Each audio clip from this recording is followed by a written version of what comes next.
നീ എത്ര കണ്ട് സ്നേഹിക്കുന്നവരാണെങ്കിലും, നിന്റെ എത്ര വലിയ ആത്മാർത്ഥ സുഹൃത്താണെങ്കിലും, ഒരു ദിവസം ഇവരെല്ലാവരും നിന്നെ പെരുവഴിയിൽ, അല്ലാഹുവേ നല്ലൊരു വഴിയിലല്ല, നല്ല ഒരു സ്ഥലത്തല്ല, നീ നിനക്ക് ഏറ്റവും കൂടുതൽ സഹായം വേണ്ട ഒരു സമയത്ത് കൊണ്ടുപോയി നിന്നെ പകുതിയിൽ കളഞ്ഞിട്ട് പോകുന്നവരായി ഈ കൂട്ടുകാർ മുഴുവനും. എപ്പോഴാ നമ്മളെ കളഞ്ഞിട്ട് പോകുന്നത്? എന്റെ പ്രിയമുള്ളവരെ, മഹാനായ തഴവ ഉസ്താദ് പറഞ്ഞതുപോലെ, നിനക്കുള്ള മൂക്കിന്റെ ദ്വാരം പഞ്ഞി കൊണ്ടടയ്ക്കുന്നേ, കാണേണ്ടവർ കണ്ടോ ഇതാ പൊതിയുന്നേ, മയ്യത്തുകട്ടിൽ തോളിലേക്കുയരുന്നേ,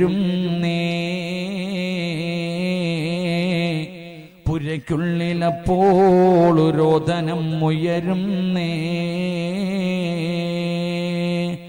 അരുമക്കിടാങ്ങൾ വാപ്പയെ വിളിക്കുന്നേ,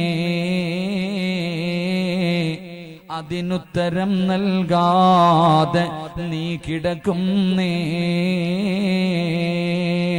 ഈ സദസ്സിൽ നിലഞ്ഞിരിക്കുന്ന ഞാനും നിങ്ങളുമുണ്ടല്ലോ, അല്ലാഹുവേ ഒരു ദിവസം പടച്ചവനെ നമ്മളെ കുടുംബക്കാര് മുഴുവനും നമ്മള് വീടിന്റെ സൈഡിൽ ടാർപ്പ് വലിച്ച് കെട്ടിക്കെട്ട് പടച്ചവനെ അതാ കുളിപ്പിക്കുന്ന ഒരു ദിവസമുണ്ടല്ലോ. അല്ലാഹുവേ ഇന്ന് വരെ സ്വന്തമായിട്ട് കുളിച്ചിരുന്ന നിന്നെ മനോഹരമായ രീതിയിൽ പടച്ചവനെ നിന്നെ നല്ലതുപോലെ ഒരു ദിവസം നിന്റെ കുടുംബക്കാര് മുഴുവനും നിന്നെ കുളിപ്പിക്കുകയാണ്.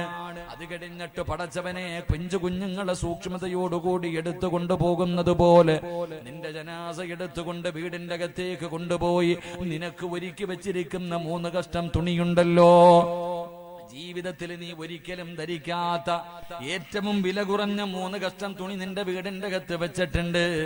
ആ 3 കഷ്ടം തുണിക്കകത്തേക്ക് നിന്റെ ജനാസ എടുത്തു വെച്ചു. എന്നിട്ട് എല്ലാവരും പൊതിയാൻ പോകുകയാണ്. ആ സമയത്ത് നിന്റെ കുടുംബക്കാരും നിന്റെ കൂട്ടുകാരും നീ സ്നേഹിച്ചവർ അവിടെ നിന്നുകൊണ്ട് വിളിച്ചു പറയുകയാണ്, പൊതിയാ പോകുകയാ, കാണണ്ടവരൊക്കെ പെട്ടെന്ന് കണ്ടോ. അല്ലാഹുവേ അവിടെ നിന്ന് വിളിച്ചു പറഞ്ഞു, കാണാം. പിന്നെ വല്ലാത്ത തിരക്കാണ്, നിന്നെ കാണുന്നതിന് വേണ്ടി വല്ലാത്ത തിരക്കാണ്. അതാ കുറെ സമയം കഴിയുമ്പോൾ ഈ വിളിച്ചു പറഞ്ഞവൻ തന്നെ പറയുന്നു, കണ്ടത് മതി, പെട്ടെന്ന് പൊതിഞ്ഞുകൊള്ളാൻ. എന്തൊരു ധൃതി എന്നറിയോ, എങ്ങനെയെങ്കിലും നിന്നെ വീടിന്റെ അകത്ത് നിന്നൊന്ന് കൊണ്ടുപോയി കുടിച്ചിടണമല്ലോ. അല്ലാഹുവേ പടച്ചവനെ മൂക്കിന്റെ ദ്വാരത്തിലേക്ക് പഞ്ഞിയെടുത്തു വെച്ചു, നിന്റെ ജനാസ പൊതിഞ്ഞു. അതാ പള്ളിയിൽ നിന്ന് കൊണ്ടുവച്ചിരിക്കുന്ന മയ്യത്ത് കട്ടിലേക്ക് നിന്റെ ജനാസ എടുത്തങ്ങ് വെക്കുകയാണ്. അല്ലാ, മയ്യത്ത് കട്ടിലേക്ക് നിന്റെ ജനാസ എടുത്ത് വെക്കുമ്പോഴാണ് ഒരു മരണ വീട്ടിൽ ഏറ്റവും കൂടുതൽ കരച്ചിൽ കേൾക്കുന്നത്. അപ്പോഴാണ് ഏറ്റവും വലിയ പൊട്ടിക്കരച്ചിൽ കേൾക്കുന്നത്. അവസാനം നിന്റെ ജനാസ എടുത്തു വെച്ചു. 6 പേര് ജനാസ ഉയർത്തുകയാണ്. 6 പേര് ജനാസ ഉയർത്തുകയാണ്. മയ്യത്ത് കട്ടിലെടുത്ത് തോളിലേക്ക് വെച്ച് കഴിയുമ്പോ സുബ്ഹാനല്ലാഹ്, അരുമക്കിടാങ്ങൾ വാപ്പയെ വിളിക്കുന്നേ, ഉപ്പാ എന്ന് പറഞ്ഞുകൊണ്ട് നിന്റെ പൊന്നാര മക്കള് കടന്ന് പൊട്ടിക്കരയുകയാ. അല്ലാഹുവേ നിന്റെ മക്കളും നിന്റെ ഭാര്യയും നിന്റെ കൂടപ്പുറപ്പും എല്ലാവരും നിന്റെ വീടിന്റെ അകത്ത് കടന്ന് വിളിച്ചു കൂവുന്ന സമയമാണ്.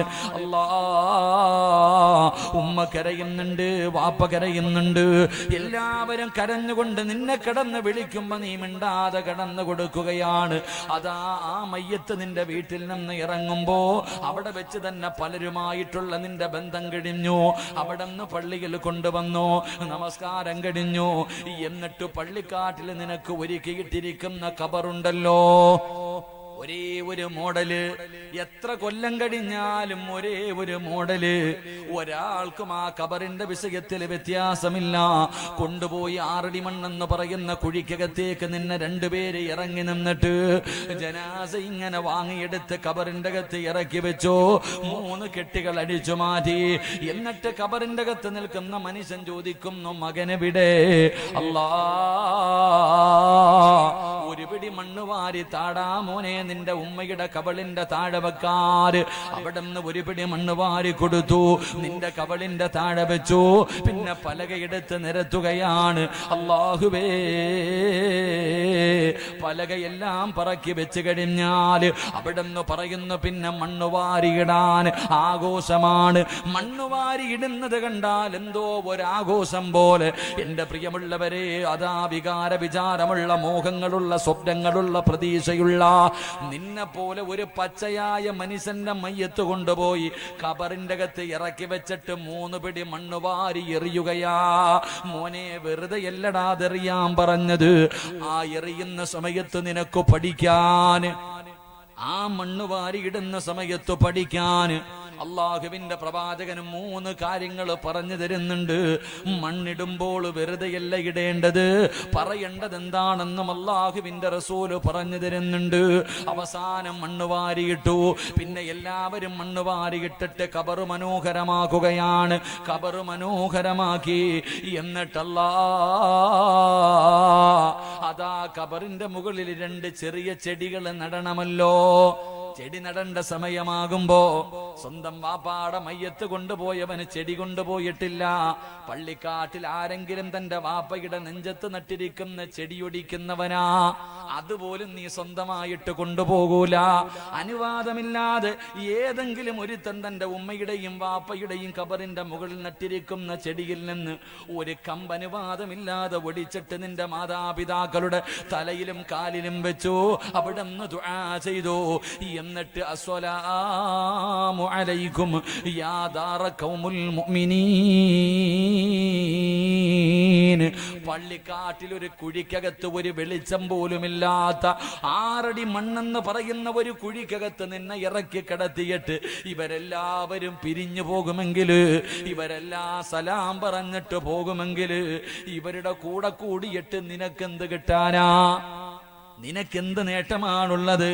അവസാനം നീ എന്നും നിന്റെ കൂടെ ഉണ്ടാകുമെന്ന് കരുതിയവർ പള്ളിക്കാട്ടിൽ കൊണ്ടുപോയി ഒറ്റക്കിട്ടിട്ട് മടങ്ങി പോകുമ്പോ ഇവരാണോ കൂട്ടുകാര്? ഇവരാണോ കൂട്ടുകാര്? ഇവരെല്ലാവരും നിന്നെ പെരുവഴിയിലിട്ടിട്ട് പോകുന്നവരാ. അതുകൊണ്ട് ബുദ്ധിയുള്ളവരോട് എനിക്ക് പറയാനുള്ളത്, അള്ളാഹുവിന്റെ ഖുർആൻ ഒരുപാട് സ്ഥലങ്ങളിൽ ചോദിച്ചത് നീ എന്തേ ചിന്തിക്കാത്തത്? നിനക്ക് ബുദ്ധിയുണ്ടല്ലോ, എന്തേ ചിന്തിക്കാത്തത്?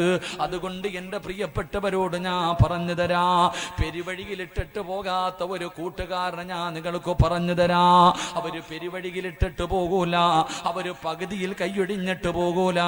ഇവരുടെ കൂടെ എങ്ങാനും നീ കൂട്ടുകൂടിയാൽ അല്ലാഹുവേ, ദുനിയാവിലുണ്ട്, മരണസമയത്തുണ്ട്, ഖബറിന്റെ അകത്തുണ്ട്, പരലോകത്തുണ്ട്, സിറാത്തിലുണ്ട്, മീസാനിലുണ്ട്. നിന്നെ സ്വർഗത്തിൽ കൊണ്ടുപോയിട്ടേ ഇവര് പിൻകൈ അവതാ നിന്നെ സ്വർഗത്തിൽ കൊണ്ടുപോയതിനു ശേഷമേ അവര് നിന്നെ കൈയൊഴിയൂ എന്ന് നബി മുഹമ്മദ് മുസ്തഫ. ഉറക്കെ നബി മുഹമ്മദ് മുസ്തഫ സല്ലല്ലാഹു അലൈഹി വസല്ലം പ്രവാചകൻ അവിടെ നിന്ന് പറയുന്നു, വാപ്പ ഇവിടെ വരെ വരും, പള്ളിക്കാട് വരെ. നിന്റെ ഉമ്മയോ വീട്ടിൽ നിന്ന് മയ്യത്തിറക്കുന്നത് വരെ. നിന്റെ പെമ്മക്കൾ അവിടെ വരെ. അവസാനം നീ നിന്റെതെന്ന് കരുതിയരെല്ലാവരും കൂടെ കൊണ്ടുവന്ന് ഈ പള്ളിപ്പറമ്പി കൊണ്ടുവന്നൊരു കുഴിക്കകത്തിട്ടിട്ട് സലാം പറഞ്ഞിട്ട് പിരിഞ്ഞു പോകും. സത്യത്തിൽ നിനക്ക് അവിടെയല്ലേ സഹായം വേണ്ടേ? നിന്റെ ജീവിതത്തിൽ ഒറ്റപ്പെട്ടു പോകുന്നത് ആ ഖബറിന്റെ അകത്തല്ലേ? ആ ഖബറിന്റെ അകത്തല്ലേ നിനക്കൊരു കൂട്ടുകാരൻ ആവശ്യമുള്ളത്? അവിടെയല്ലേ നിനക്ക് സഹായം വേണ്ടത്? എങ്കിൽ എന്റെ സഹോദര, ഇവരെല്ലാവരും നിന്നെ കൈയൊടിഞ്ഞിട്ട് പോകുമ്പോൾ ഒരു കൂട്ടുകാരനുണ്ട്, അവൻ നിന്നെ കൈയൊടിയൂല, സ്വർഗം വരെ എത്തിക്കുമെന്ന് നബി മുഹമ്മദ് മുസ്തഫ. നബി മുഹമ്മദ് മുസ്തഫ സല്ലല്ലാഹു അലൈഹി വസല്ലം. അല്ലാഹു അവരുടെ കൂടെ കൂടാൻ ഭാഗ്യം തരുമാറാകട്ടെ. അവരാരെന്നറിയോ? അവരുടെ യോഗ്യത എന്തെന്നറിയോ? നമ്മളെ പോലൊന്നുമല്ല. അവരുടെ യോഗ്യത എന്ന് പറഞ്ഞാൽ അവര് ജനിച്ചത് മുതൽ മരിക്കുന്ന കാലം വരെ പാപം പറയൂല. ജനിച്ചത് മുതൽ മരിക്കുന്ന കാലം വരെ പാപം പറയൂല, പാപം കേൾക്കൂല, പാപം കാണൂല, പാപം ചെയ്യൂല. അവര് നന്മ മാത്രം ചെയ്യുന്ന ഒരു കൂട്ടുകാരാണെന്ന് നബി മുഹമ്മദ് മുസ്തഫ സല്ലല്ലാഹു. അത് അള്ളാഹുവിന്റെ മലക്കുകളാ. അള്ളാഹുവിന്റെ മലക്കുകൾ അവർ ജനിച്ചത് മുതൽ മരിക്കുന്ന കാലം വരെ നല്ലത് മാത്രമേ ചെയ്യൂ. അവരുടെ കൂടെ കൂട്ടുകൂടാൻ അള്ളാഹു ഭാഗ്യം നൽകി അനുഗ്രഹിക്കുമാറാകട്ടെ. എന്റെ പ്രിയമുള്ളവരെ, മലക്കുകളുടെ കൂടെയാണ് കൂട്ടുകൂടേണ്ടത്. കാരണം നമ്മൾ ആദ്യമായിട്ട് പരിചയപ്പെട്ടത് മലക്കിനെ. ഞാൻ എൻ്റെ ഉമ്മാന്റെ വയറ്റിൽ കിടന്നു മാസങ്ങൾ മാത്രം പ്രായമുള്ളപ്പോൾ ഒരു മലക്കെൻ്റെ വയറ്റിൻ്റെ അകത്ത് വന്ന് പരിചയപ്പെട്ടു. എൻ്റെ ഉമ്മയുടെ ഗർഭാശയത്തിൽ കിടക്കുന്ന 3 മാസം പ്രായമുള്ള എൻ്റെ അടുക്കൽ വന്നിട്ട് ആദ്യം പരിചയപ്പെട്ടത് മലക്ക. 32 കൊല്ലം കൊണ്ട് ഞാൻ ഈ ഭൂമിയിൽ ജീവിക്കുന്നു. എൻ്റെ കൂടെ ഏറ്റവും കൂടുതൽ നടക്കുന്നത് എൻ്റെ വാപ്പയായിരുന്നില്ല, എൻ്റെ ഉമ്മയല്ല, എൻ്റെ ഭാര്യയല്ല, എൻ്റെ മക്കളല്ല, എൻ്റെ കൂടപ്പിറപ്പല്ല, എൻ്റെ കുടുംബക്കാരല്ല, എൻ്റെ കൂടെ പഠിച്ചവരല്ല, എൻ്റെ 2 ചുമലിലും ഇരിക്കുന്ന മലക്കുകളാണെന്ന് നബി മുഹമ്മദ് മുസ്തഫ. നമ്മുടെ കൂടെ ഏറ്റവും കൂടുതൽ സമയം ചെലവഴിക്കുന്നത് മലക്കുകളാണ്. അതുകൊണ്ട് ഞാൻ മരിച്ചാൽ, അല്ലെങ്കിൽ നിങ്ങൾ മരിച്ചാൽ, ആദ്യം കരയുന്നത് വാപ്പയും ഉമ്മയും ഭാര്യയൊന്നുമല്ല, ഈ മലക്കുകളാണ്.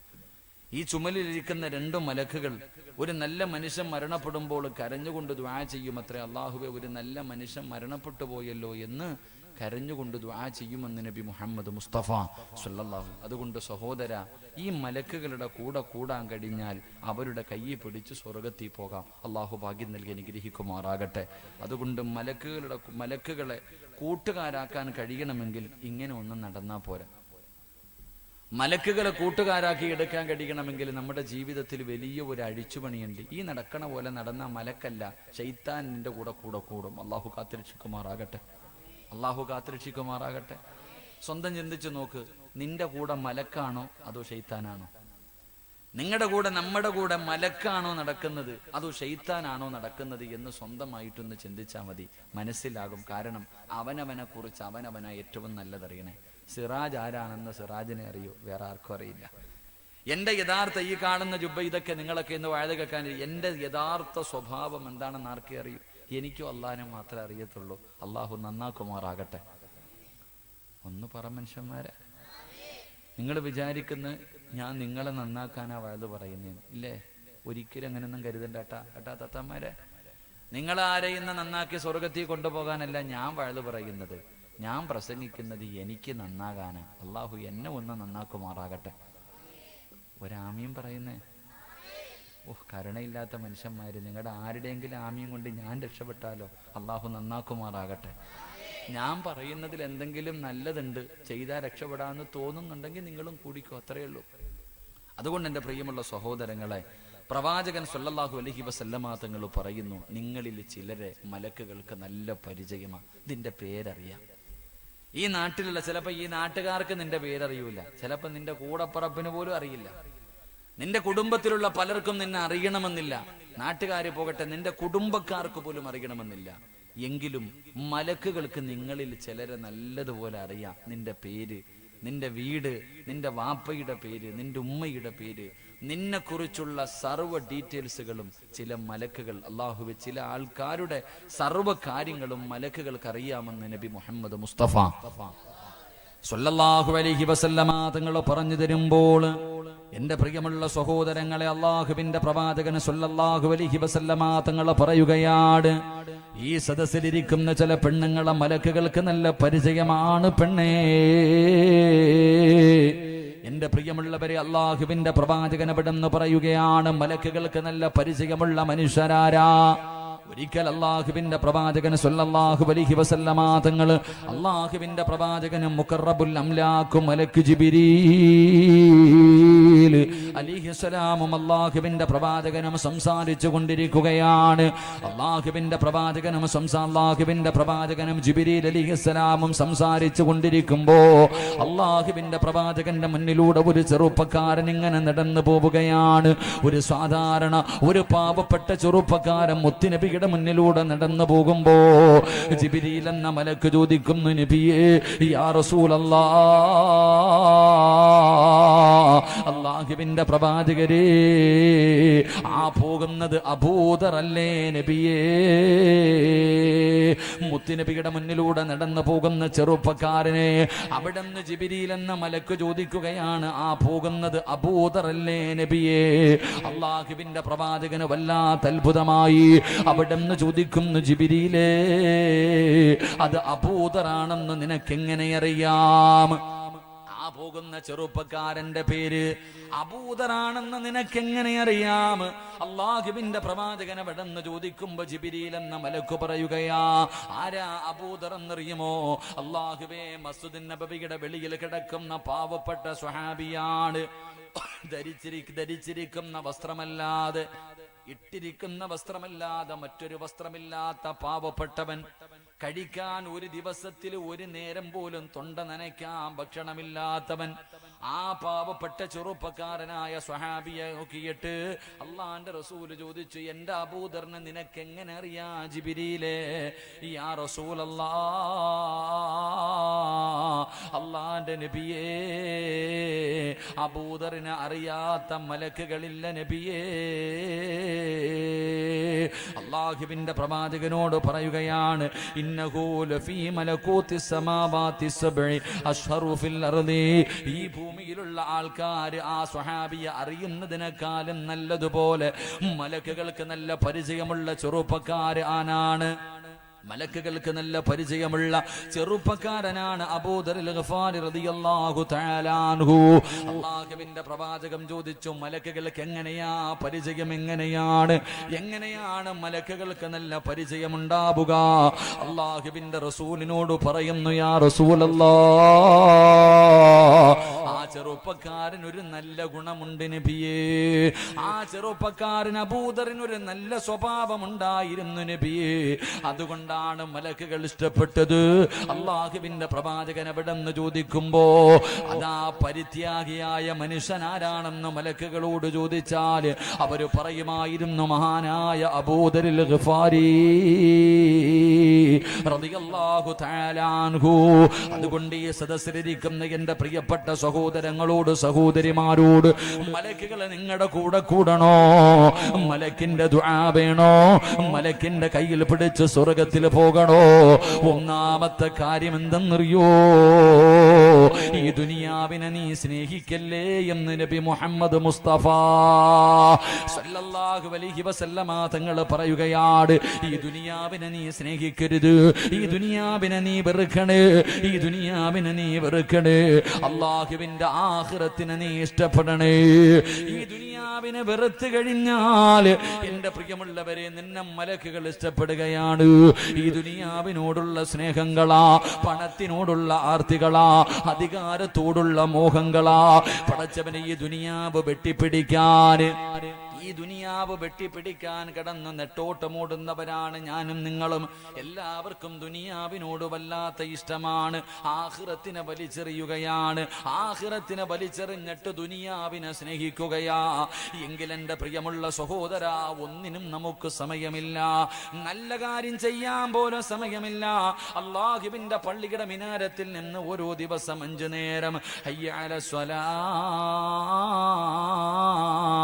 ഹയ്യ അലൽ ഫലാ, അല്ലാഹുവിന്റെ പള്ളിയുടെ മിനാരത്തിൽ നിന്ന് ഓരോ ദിവസം 5 നേരം ബാങ്ക് വിളിക്കുന്ന ശബ്ദം കേൾക്കുകയാണ്. പള്ളിയുടെ മുന്നിലാണ് നിന്റെ വീടിരിക്കുന്നത്. കടയിലിരിക്കുമ്പോൾ പള്ളിയിൽ നിന്ന് ബാങ്ക് വിളിക്കുന്ന ശബ്ദം നിനക്ക് കേൾക്കാം. പക്ഷേ നമ്മളിൽ പലരും പള്ളിയിൽ പോകാറില്ല. കാരണം കച്ചവടക്കാരൻ ചിന്തിക്കുന്നത്, പടച്ചവനെ, ഞാൻ പള്ളിയിൽ നിസ്കരിക്കാൻ പോകുമ്പോഴാണ് ഒരു കസ്റ്റമർ കടന്നു വരുന്നതെങ്കിൽ ആ കച്ചവടം എനിക്ക് നഷ്ടമായി പോകുമല്ലോ. അല്ലാഹുവേ, ദുനിയാവിന് വേണ്ടി ഞാനും നിങ്ങളും ആഖിറം മറക്കുമ്പോ എന്റെ സഹോദര, നിനക്ക് വീട് തന്നതാരാ? നിനക്ക് കട തന്നതാരാ? നിനക്ക് കച്ചവടം തന്നതാരാ? നിനക്ക് പണം തന്നതാരാ? മോനെ, അള്ളയല്ലേടാ ഇതെല്ലാം നിനക്ക് തന്നത്. അതുകൊണ്ട് എന്റെ സഹോദരങ്ങളോട് പറയുകയാണ്, ലഇൻ ശകർതും ലഅസീദന്നകും വലഇൻ കഫർതും മിൻ അദാബി ലശദീദ്. ഈ തന്ന അല്ലാഹ്ക്ക് ഇതെല്ലാം എടുത്തു മാറ്റാനും കഴിവുണ്ട്. പള്ളിയിൽ നിന്ന് ബാങ്ക് വിളിച്ച് നിസ്കാരത്തിന്റെ സമയത്ത് പള്ളിയിൽ പോകാതെ നീ നിന്റെ വീടിന്റെ മുന്നിലിരിക്കുമ്പോ ഈ വീട് തന്ന അള്ളയ്ക്ക് ഇതിന്റെ പ്രമാണം വരെ വിറ്റുകളഞ്ഞിട്ട്, നിന്റെ സമ്പാദ്യം മുഴുവനും വിറ്റുകളഞ്ഞിട്ട് അവസാനം പള്ളിയുടെ മുന്നിൽ കൊണ്ടുപോയിരുത്തി യാചിപ്പിക്കാൻ കഴിവുണ്ടെന്ന് നീ മറന്നു പോകരുത്. അതുകൊണ്ട് എന്റെ പ്രിയപ്പെട്ടവരോട് എനിക്ക് പറയാനുള്ളത്, എന്റെ പ്രിയമുള്ളവരെ, നിങ്ങൾ ദുനിയാവിനോടുള്ള സ്നേഹമൊന്ന് വലിച്ചെറിയാൻ കഴിയുമോ? ഈ പണത്തിനോടുള്ള ആർത്തിയൊന്ന് കളയാൻ കഴിയുമോ? എല്ലാവരും പണത്തിനോട് വല്ലാത്ത മോഹമാണ്. എൻ്റെ സഹോദരാ, ദുനിയാവിനെ സ്നേഹിക്കല്ലേ, ദുനിയാവിനെ സ്നേഹിക്കല്ലേ. ദുനിയാവിനെ സ്നേഹിച്ചാൽ മൻ അസ്ബഹ മിൻകും വദ്ദുനിയാ അക്ബറ ഹമ്മിഹി അൽസമല്ലാഹു തആല അലാ ഖൽബിഹി അർബഅ ഹിസാൽ. ഏതെങ്കിലും ഒരു മനുഷ്യൻ ഈ ദുനിയാവിനെ സ്നേഹിച്ചാൽ അല്ലാഹു അവന്റെ ഹൃദയത്തിൽ 4 രോഗം കൊടുക്കുമെന്ന് നബി മുഹമ്മദ് മുസ്തഫ. ഉറക്കെ നബി മുഹമ്മദ് മുസ്തഫ.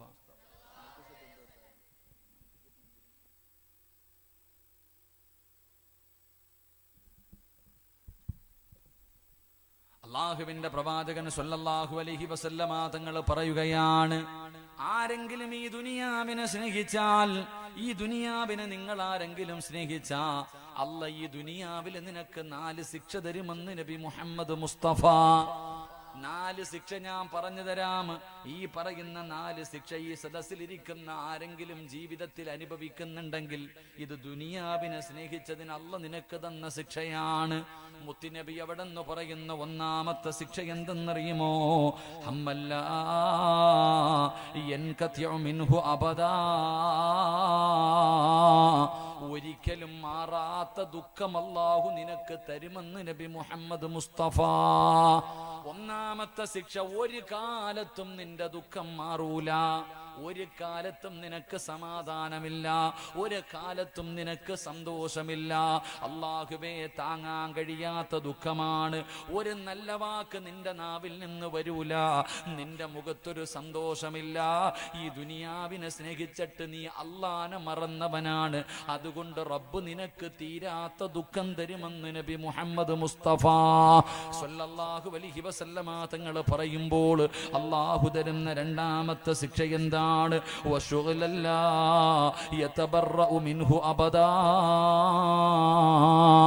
ഒരിക്കലും നിന്റെ ജോലി തീരില്ലെന്ന് നബി മുഹമ്മദ് മുസ്തഫ. ഉറക്കെ നബി മുഹമ്മദ് മുസ്തഫ സ്വല്ലല്ലാഹു അലൈഹി വസല്ലമ തങ്ങൾ പറയുന്നു, 2ാമത്തെ ശിക്ഷ, നിനക്ക് ഉറങ്ങാൻ സമയമില്ല, നിനക്ക് നിന്റെ ഭാര്യയുടെ കൂടെ കിടപ്പറയിൽ കിടക്കാൻ സമയമില്ല, മക്കളുടെ കൂടെ ഇരുന്ന് ഭക്ഷണം കഴിക്കാൻ സമയമില്ല, നിനക്ക് നിസ്കരിക്കാൻ സമയമില്ല, ഒരു കാലത്തും നിന്റെ ജോലി തീരൂല. രാവിലെ എഴുന്നേക്കും വൈകുന്നേരം വരെ ഇങ്ങനെ യന്ത്രങ്ങൾ കിടന്ന് ജോലി ചെയ്യുന്നത് പോലെ നീ ഇങ്ങനെ ചെയ്യും, നിനക്കൊന്നിനും സമയം ഉണ്ടാവില്ല. എന്നാൽ നീ ആദ്യം ചിന്തിക്കും, അല്ല ഒരു വീട് വെച്ചാൽ കുറച്ച് കുറയും. ഇല്ല, വീട് കഴിഞ്ഞു, അപ്പൊ കല്യാണമായി, മോളുടെ കല്യാണം, മോളെ കെട്ടിച്ചാൽ തീരും, അതില്ല. ഇങ്ങനെ പടച്ചവനെ പ്രായമായാലും നിന്റെ ജോലി തീരാതെ അള്ളാഹു നിനക്ക് ജോലി ഒരുപാട് തരുമെന്ന് നബി മുഹമ്മദ് മുസ്തഫ സ്വല്ലല്ലാഹു. 3 പ്രവാചകൻ സ്വല്ലല്ലാഹു അലൈഹി വസല്ലമ തങ്ങൾ പറഞ്ഞു, ഒരിക്കലും നിന്റെ ദാരിദ്ര്യം മാറൂല. നിനക്ക് എത്ര കിട്ടിയാലും, നിന്റെ കയ്യിൽ കോടാനുകോടി രൂപ ഉണ്ടെങ്കിൽ നിന്നെ അള്ളാഹു നിന്റെ ദാരിദ്ര്യം മാറ്റൂല. നിനക്ക് അല്ലാഹ് ദാരിദ്ര്യം തരുമെന്ന് നബി മുഹമ്മദ് മുസ്തഫ സല്ലല്ലാഹു അലൈഹി വസല്ലം. കാരണം നീ അള്ളാഹനെ മറന്നവനല്ലേ, അള്ളാഹനെ നീ മറന്നവനാ. വീട്ടിൽ ഒരു നായിക്ക് നീ കുടിക്കാൻ അല്പം വെള്ളം കൊടുത്താൽ, കഴിക്കാൻ അല്പം ഭക്ഷണം കൊടുത്താൽ അത് നന്ദി കാണിക്കും. എവിടെ വെച്ച് കണ്ടാലും, അത് വാലാട്ടിയിട്ട് നന്ദി ഒരു നായി കാണിക്കും. നീ അങ്ങനല്ല.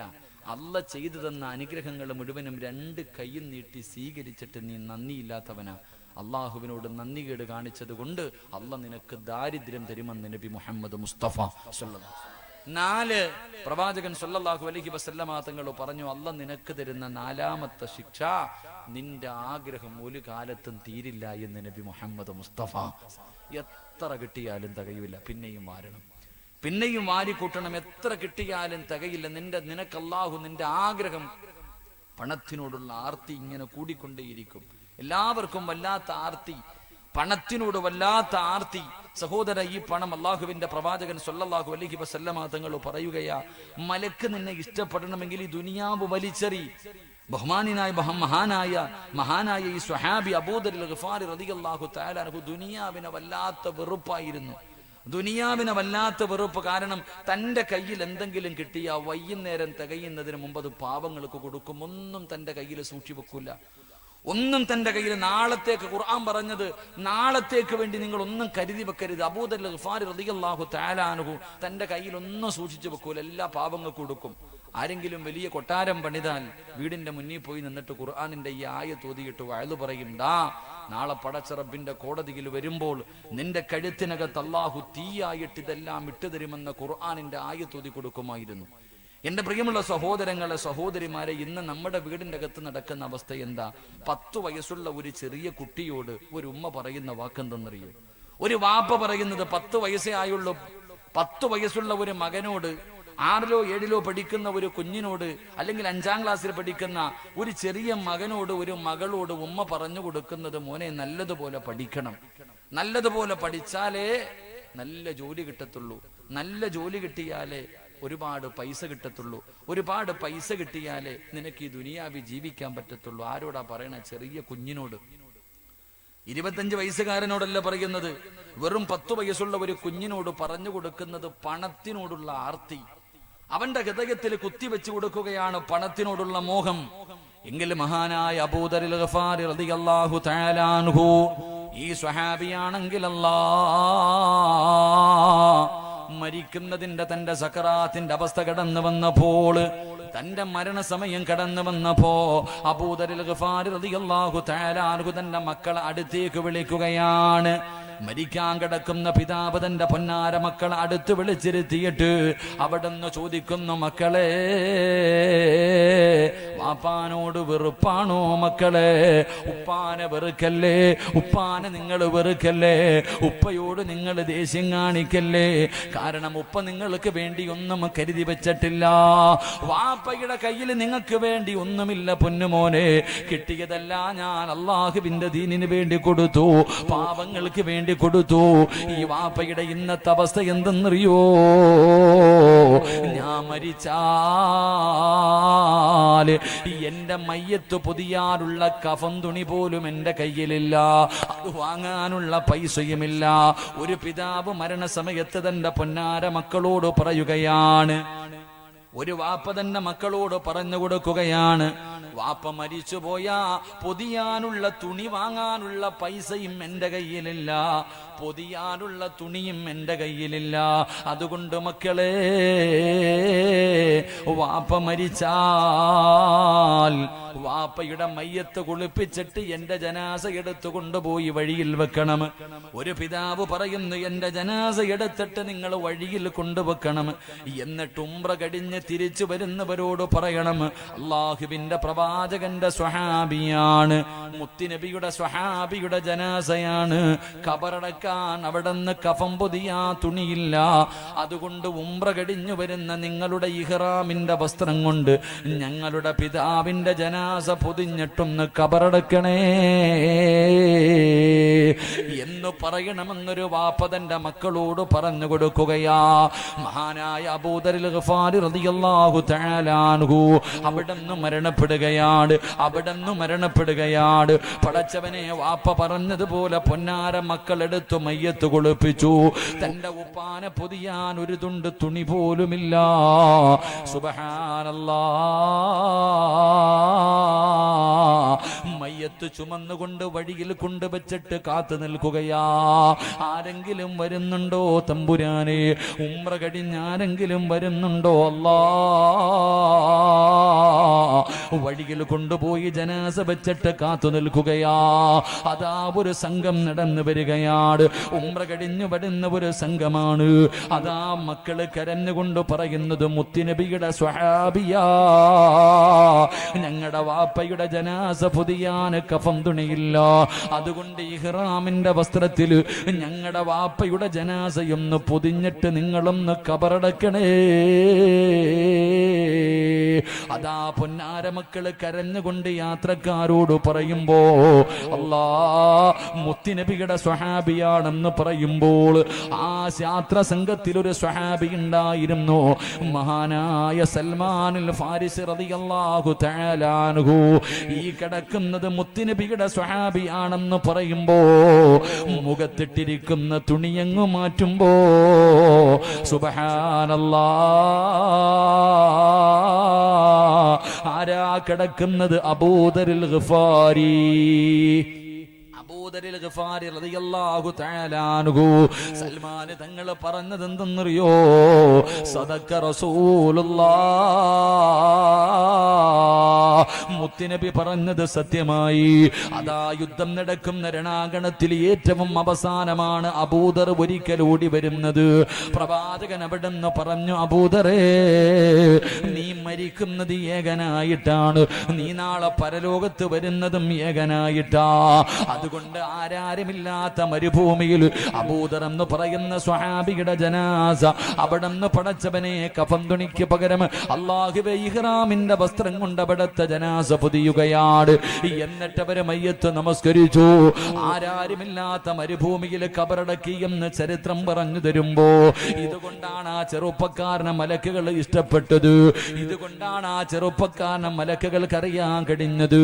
അതുകൊണ്ട് സഹോദരാ, മോനെ, ഈ ദുനിയാവിനെ വലിച്ചെറി, പണത്തിനെ സ്നേഹിക്കല്ലേ, ഈ ദുനിയാവിനെ ഇഷ്ടപ്പെടല്ലേ. ഈ ദുനിയാവ് നിന്നെ ചതിക്കുമെന്ന് നബി മുഹമ്മദ് മുസ്തഫ സല്ലല്ലാഹു അലൈഹി വസല്ലമ തങ്ങൾ പറഞ്ഞു തരുമ്പോൾ ഹലാലും ഹറാമും ആരുമെന്ന് നോക്കാറില്ല. എങ്ങനെയും പെട്ടെന്ന് പണക്കാരനാകണം. അതുകൊണ്ടാണ് പലിശ കച്ചവടം നടത്തുന്നത്, കള്ള് കച്ചവടം നടത്തുന്നത്, മയക്കുമരുന്ന് കച്ചവടം നടത്തുന്നത്. പെട്ടെന്ന് പണക്കാരനാകാനല്ലേ നീ ലോട്ടറി എടുക്കുന്നത്. എന്റെ പ്രിയമുള്ളവരെ, അല്ലാഹുവിന്റെ റസൂല് പറയുകയാണ്, സ്വഹാബാ, ഈ സദസ്സിലിരിക്കുന്ന നിങ്ങളുടെ ആരുടെയെങ്കിലും വീട്ടില് 2 പാപങ്ങൾ ചെയ്യുന്നുണ്ടോ? നിന്റെ ആയുസ് അല്ലാഹു വെട്ടി ചുരുക്കുമെന്ന് നബി മുഹമ്മദ് മുസ്തഫ സല്ലല്ലാഹു അലൈഹി വസല്ലമ തങ്ങൾ പറയുകയാണ്, നിങ്ങളുടെ ആരുടെയെങ്കിലും വീട്ടിൽ 2 തെറ്റുകൾ ചെയ്യുന്നുണ്ടെങ്കിൽ മോനെ, നിന്റെ ആയുസ് പടച്ചവൻ വെട്ടി ചുരുക്കുമെന്ന് നബി മുഹമ്മദ് മുസ്തഫ സല്ലല്ലാഹു അലൈഹി വസല്ലമ തങ്ങൾ പറയുമ്പോ പ്രവാചകനോട് സ്വഹാബികൾ ചോദിച്ചു, യാ റസൂലല്ലാഹ്, ഏതാ നബിയേ ആയുസ് കുറച്ചു കളയുന്ന 2 പാപങ്ങൾ ഏതാണ്? അള്ളാന്റെ റസൂല് പറയുന്നു, ഹറാമായ പണം ആരുടെ വീട്ടിലുണ്ടോ, ഹറാമായ പൈസ ആരുടെ വീട്ടിലുണ്ടോ, ആ വീട്ടുകാരുടെ ആയുസ് കുറയുമെന്ന് നബി മുഹമ്മദ് മുസ്തഫ സല്ലല്ലാഹു അലൈഹി വസല്ലമ തങ്ങൾ പറഞ്ഞു തരുമ്പോൾ, നീ പണം ഹറാമായത് വാരിക്കൂട്ടല്ലേ, തിന്നാ നീ ഉണ്ടാകില്ല, സുഖിക്കാ നീ ഉണ്ടാകില്ല, നിനക്കത് വാഴൂല. അല്ലാഹു നിന്നെ പള്ളിക്കുഴിയിൽ കൊണ്ടുപോകും സഹോദരാ. അതുകൊണ്ട് എന്റെ പ്രിയപ്പെട്ട സഹോദരിമാരോട്, പെണ്ണെ, പണത്തിനെ മോഹിക്കല്ല്. പണത്തിനോടൊരു സ്നേഹം നിനക്ക് വേണ്ട. നിനക്കാണ് പണത്തിനോട് വല്ലാത്ത കൊതി എങ്കിൽ അല്ലാഹുവിന്റെ റസൂല് പറഞ്ഞതെന്തെന്നറിയോ? ഒരു പെണ്ണിനെ കാണിച്ചിട്ട് പ്രവാചകം പറഞ്ഞു, ആ പോകുന്ന പെണ്ണ് സ്വർഗത്തിലാണ്. അല്ലാഹുവിന്റെ റസൂലാ പറയുന്നത്, ആ പെണ്ണ് സ്വർഗത്തിലാണ്. സഹാബി വനിതകൾ ചോദിച്ചു, യാ റസൂലല്ലാഹ്, അല്ലാഹുവിന്റെ നബിയേ, ആ പെണ്ണിന് സ്വർഗം കിട്ടാനുള്ള കാരണം എന്താണ്? പ്രവാചകൻ പെണ്ണുങ്ങളോട് പറഞ്ഞ, നിങ്ങൾ തന്നെ പോയി ചോദിക്കാൻ. സ്വഹാബി വനിതകൾ ഇറങ്ങി ഓടുകയാണ്. ആ പാവപ്പെട്ട പെണ്ണിന്റെ വീട്ടിലേക്ക് കടന്നു ചെന്നിട്ട് അതാ പെണ്ണുങ്ങൾ ചോദിക്കുന്നു, പെങ്ങളെ, നീ സ്വർഗത്തിലാണെന്ന് മുത്തുനബി പറഞ്ഞിരിക്കുകയാ. അതുകൊണ്ട് നീ നിന്റെ ജീവിതത്തിൽ ചെയ്യുന്ന നല്ല കാര്യം എന്താണ്?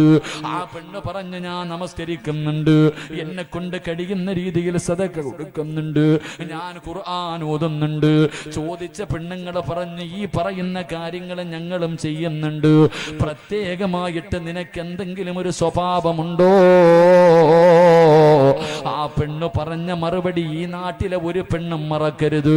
ഇന്ന് വാഴ്തിന് വന്ന ഒരൊറ്റ പെണ്ണും ഈ മറന്നു പോകരുത്. ആ പെണ്ണ് പറഞ്ഞത് എന്തെന്നറിയോ? രാവിലെ വിറക് വെട്ടുന്നതിന് വേണ്ടി എന്റെ ഭർത്താവ് വീട്ടിൽ നിന്ന് വെളിയിലേക്ക് ഇറങ്ങുമ്പോ ആ പെണ്ണിന്റെ ഭർത്താവിന് വിറക് വെട്ടുന്ന ജോലിയാണ്. രാവിലെ വിറക് വെട്ടുന്നതിന്റെ ജോലിക്ക് വേണ്ടി വീടിന്റെ വെളിയിൽ ഇറങ്ങുമ്പോ സുബ്ഹാനല്ലാഹ്, അതാ ഭർത്താവിന്റെ കയ്യിൽ പിടിക്കുകയാ. വീട്ടിൽ നിന്ന് ജോലിക്ക് പോകുന്ന ഭർത്താവിന്റെ കയ്യിൽ പിടിച്ചിട്ട് കരഞ്ഞുകൊണ്ട് പറയുകയാ, ഇക്കാ ഹറാമിന്റെ പൈസയും ഹറാമിന്റെ പണവുമായിട്ട് ഈ വീട്ടിലേക്ക് വരല്ലേ, ഞങ്ങളെ കൊണ്ട് ഹറാം തീറ്റിപ്പിക്കല്ലേ, പട്ടിണി കിടക്കാൻ ഞാൻ തയ്യാറാ, ഹറാം കൊണ്ടുവരല്ലേ എന്ന് ജോലിക്ക് പോകുന്ന ഭർത്താവിനോട് ഓർമ്മപ്പെടുത്തുന്ന പെണ്ണാട്. അതിനു പകരമാണ് അല്ലാഹു സ്വർഗം കൊടുത്തതെന്ന് നബി മുഹമ്മദ് മുസ്തഫ സല്ലല്ലാഹു അലൈഹി വസല്ലമ തങ്ങൾ പറയുമ്പോ ഈ സദസ്സിലിരിക്കുന്ന ഏതെങ്കിലും ഒരു പെണ്ണങ്ങനെ പറയാറുണ്ടോ? രാവിലെ ജോലിക്ക് പോകുന്ന ഭർത്താവിന്റെ കയ്യിൽ പിടിച്ചിട്ട് ലോട്ടറിയുടെ പൈസയുമായിട്ട് ഈ വീട്ടിലേക്ക് വരരുത്, മോശമായ രീതിയിൽ ഹറാമായ രീതിയിൽ ഹറാമായ രീതിയിൽ ഉണ്ടാക്കിയ പണവുമായിട്ടോ ഭക്ഷണവുമായിട്ടോ ഈ വീട്ടിലേക്ക് നിങ്ങൾ വരല്ലേ, പട്ടിണിയാണെങ്കിലും കിടക്കാൻ ഞാൻ തയ്യാറാണ് എന്ന് ഏതെങ്കിലും ഒരു പെണ്ണ് തന്റെ ഭാര്യ ഭർത്താവിനോട് പറഞ്ഞാൽ അള്ളാഹു അവൾക്ക് സ്വർഗം കൊടുക്കുമെന്ന് നബി മുഹമ്മദ് മുസ്തഫ സല്ലല്ലാഹു അലൈഹി വസല്ലമ തങ്ങൾ പറയുമ്പോൾ പെണ്ണുങ്ങളത് പറയാറില്ല. നിന്റെ ഭാര്യ എന്താണ് പറയുന്നതെന്ന് നീയൊന്ന് ചിന്തിക്കു ചെറുപ്പക്കാരാ. അതുകൊണ്ട് എന്റെ പ്രിയമുള്ളവരോട് പറയുന്നു, പണത്തിനെ മോഹിക്കല്ലേ. മഹാനായ ആദം നബി അലൈഹിസ്സലാം മുതൽ അഷ്റഫുൽ ഖൽഖായ തങ്ങൾ വരെയുള്ള 1,24,000 പരം വരുന്ന അംബിയാ മുർസലീങ്ങളുണ്ടല്ലോ, പ്രവാചകന്മാരുണ്ടല്ലോ. ഇവരിൽ ഏറ്റവും അവസാനം സ്വർഗത്തിൽ കിടക്കുന്ന നബിയാരാ? പ്രവാചകന്മാരിൽ ഏറ്റവും അവസാനം സ്വർഗത്തിൽ കിടക്കുന്ന നബിയാരാ? അത് മഹാനായ സുലൈമാൻ നബി അലൈഹിസ്സലാം. കാരണം വാപ്പാ അല്ലാഹു ഒരുപാട് പണം കൊടുത്ത സ്വഹാബിയാ, അല്ലാഹു ഒരുപാട് പണം കൊടുത്ത പ്രവാചകനാണ് സുലൈമാൻ നബി അലൈഹിസ്സലാം. അതുകൊണ്ട് ഏറ്റവും അവസാനമാണ് സ്വർഗത്തിൽ കിടക്കുന്നത്. മഹാനായ സയ്യിദുനാ അബൂബക്കർ സിദ്ദീഖ് റളിയല്ലാഹു തആല അൻഹു മുതൽ വഹ്ശി റളിയല്ലാഹു തആല അൻഹു വരെ ലക്ഷക്കണക്കിന് സ്വഹാബികളുണ്ട്. ഈ സ്വഹാബികളിൽ വെച്ച് ഏറ്റവും അവസാനം സ്വർഗത്തിൽ കിടക്കുന്ന സ്വഹാബിയാരാ? മഹാനായ അബ്ദുറഹ്മാൻ ഇബ്നു ഔഫ് റളിയല്ലാഹു തആല അൻഹു. കാരണം അല്ലാഹു ഒരുപാട് സമ്പത്ത് കൊടുത്ത സ്വഹാബിയാ. അതുകൊണ്ടല്ലേ മുത്തുനബി പറഞ്ഞത്, തന്റെ വയറ്റത്ത് കല്ല് വെച്ച് കെട്ടിയിട്ട് വിശപ്പ് സഹിക്കാൻ കഴിയാതെ വീടിന്റെ അകത്ത് കിടന്നിട്ട് ഉറക്കം വരാതെ മുത്തുനബി അതാ പടുത്ത് കിടക്കുന്ന മലരാരുണ്യത്തിലൂടെ അല്ലാഹുവിന്റെ റസൂൽ തലതാട്ടി പിടിച്ച് നടന്നു പോകുമ്പോ ജിബ്രീൽ എന്ന മലക്ക് വന്നിട്ട് പറയുന്നു, യാ റസൂലല്ലാഹ്, എന്തിനാ നബിയെ കല്ല് വെച്ച് കെട്ടികെട്ട് നടക്കുന്നത്? എന്തിനാ ഈ പട്ടിണി കിടക്കുന്നത്? എനിക്കൊന്ന് അനുവാദം തരുമോ? ഈ കാണുന്ന ഉഹദ് മല ഞാൻ സ്വർണമാക്കി തരാ നബിയേ. എവിടെ പോയാലും ഈ സ്വർണ്ണമല കൂടെ നടന്നു വരും നബിയേ, ദുആ ചെയ്യട്ടെ നബിയേ. അല്ലാഹുവിന്റെ റസൂൽ പറഞ്ഞു, വേണ്ട ജിബ്രീലേ, അല്ലാഹുമ്മ ഹീനി മിസ്കീനാ വഅമൂതു മിസ്കീനാ. അല്ലാഹുവിന്റെ പ്രവാചകൻ അവിടുന്ന് ദുആ ചെയ്തു, അല്ലാഹ്, ഒരു പാവപ്പെട്ടവനെ പോലെ എന്നെ ഈ ദുനിയാവിൽ നീ ജീവിപ്പിക്കണേ തമ്പുരാനെ. ഒരു പാവപ്പെട്ടവനെ പോലെ എന്നെ നീ മരിപ്പിക്കണേ അല്ലാ. നാളെ പടച്ചറപ്പിന്റെ പരലോകത്ത് ഒരു പാവപ്പെട്ടവനെ പോലെ എന്നെ ഉയർത്തണേ അല്ലാ. കാരണം എന്തെന്നറിയോ? ഈ നാട്ടിലെ പണക്കാരൻ, ഈ നാട്ടിലെ പാവപ്പെട്ടവനുണ്ടല്ലോ, അവന് സ്വർഗത്തിൽ കിടന്ന് കൊല്ലങ്ങൾ കഴിഞ്ഞാല് ഒരു പണക്കാരൻ സ്വർഗം കാണൂ എന്ന് നബി മുഹമ്മദ് മുസ്തഫ